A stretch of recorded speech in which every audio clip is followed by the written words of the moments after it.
name is Gabe. I've been a technician for about 4 or 5 years now. Primarily, I've worked on European cars, Porsche and Volkswagen being the ones that I've been factory trained on. I'm originally from the Midwest. I was born in Chicago and lived in Milwaukee for the majority of my youth before moving to Georgia. I've been living here for about 4 or 5 years now. I came to Wolfpen after working for 2 years in the corporate automotive space, working for a tire company, doing marketing and product development. The only reason that I was in that position is because I had left working at a dealership as a technician, basically because of being burnt out from the amount of work that we were doing, the hustle, the flat rate system, all of that kind of accumulated into feeling like I needed a little bit of a break from it. So working from home for a little while was relaxing, but I quickly found out that I have a lot more drive to get more work done, just in the right atmosphere with the right people and on the right cars too. What I like about working at Wolfpen is the diversity of vehicles we get in here, but within a very specific kind of segment of the automotive space, which is performance cars. So not only do we work on a lot of Porsches, we also have worked on Mustangs, Corvettes, a bunch of other cool cars that kind of fit into this enthusiast realm. So that for sure that the car is usually taken care of, the customers care about it, and they want to push it to the next level. So whether that's a customer that has a car that needs performance upgrades for going to the track, or if it's something that they just want to keep it the way it is, but make sure that it's maintained in perfect condition for going on mountain rallies or just daily driving. Yeah, in addition to performance cars, we're also happy to work on other European vehicles that are your family haulers, your tow rigs, that sort of thing. So Cayennes, X5s, X7s, you name it, we'll do it all here. Yeah, I've worked on my own cars for pretty much as long as I've been driving. I built a project car during COVID that was a V8 swapped Audi station wagon that I kind of built with no knowledge of really what I was getting myself into. It was my first time, like pulling motors out of cars in my garage and figuring out how to rewire engine electronics and everything like that. And it works, but it's definitely been my first foray into that area, so it's a little bit rough. But my goal from there is to kind of make it a good kind of like multi-use vehicle for hauling stuff around at the shop, as well as maybe a little bit of daily driving here and there.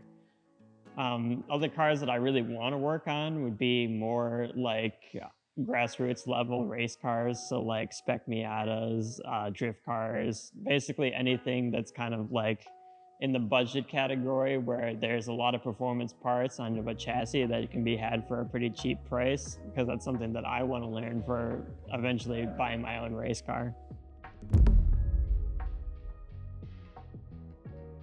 Yeah, my money no object car would probably be 992 911 ST. I've always been a fan of the 911R, the GT3 Touring, so that's kind of like the pinnacle of that type of category of vehicle. I just think they're super cool. Money being an object, the type of vehicle I want, honestly, I really want to get like a Miata, an S2000, or an FRS, something that's kind of a cheap, lightweight, front engine, rear wheel drive sports car. And then a car that I really want to work on is I really want to work on like R8s or Huracan Gallardo chassis, that kind of mid-engined, high-performance V10 that Audi and Lamborghini made. I think that that's a really cool platform. I love seeing the cars on the Instagram and whatnot with the twin turbos hanging out the back, shooting flames and everything. That's a really cool chassis.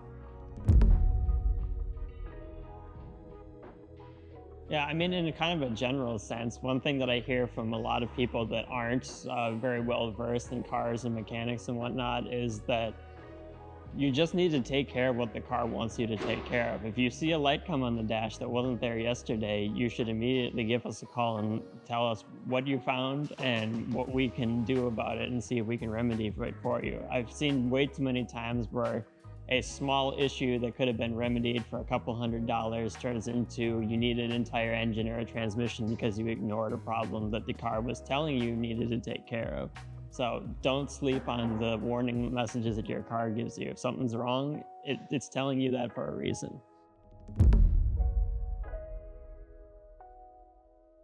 I think the biggest things are usually with fluid leaks, so coolant leaks primarily, engine oil leaks, transmission oil leaks.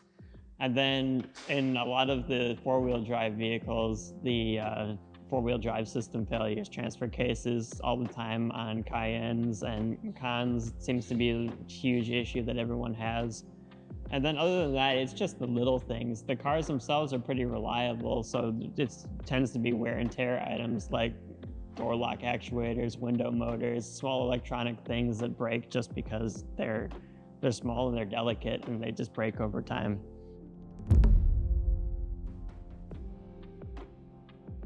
I think that the ones that I would probably avoid would be like early V6 Macans. They're not necessarily bad cars, but there's a lot of things that can go wrong with them, and they're typically owned by people that didn't do the best maintenance with them. Either that or like 986 generation Boxsters. There's just a lot of problems when they've made that switch to water-cooled engines and whatnot. A lot of those problems have been figured out these days, but those cars have typically been neglected for the 20 plus years they've been on the road.